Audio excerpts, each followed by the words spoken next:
আজ আমি বাটা মাছের ঝোল বানাবো খুব হালকা করে। দেখুন বাটা মাছগুলো আমি নিয়ে নিয়েছি, নুন হলুদ মাখিয়ে নিয়েছি। আমার গরম হয়ে গেছে, এবার কড়াতে আমি তেল দিয়ে দেবো।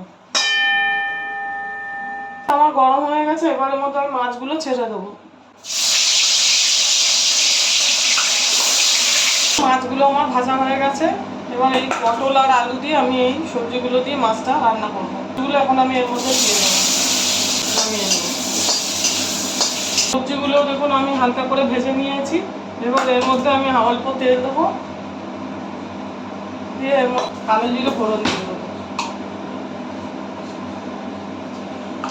এর মধ্যে আমি একটু হলুদ আর কাশ্মীরি লঙ্কা গুঁড়ো নিয়ে নিয়েছি, এটা আমি একটু জলে গুলে ওর মধ্যে দিয়ে দেবো। এর আগে আমি একটু লঙ্কাগুলো ফাটিয়ে দিয়ে দেবো ওর মধ্যে। কাঁচা লঙ্কা আর সবজিগুলো একটু দিয়ে দেবো।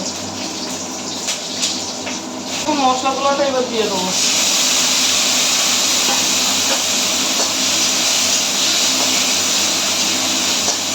এর মধ্যে আমি এখন জল দিয়ে দেবো।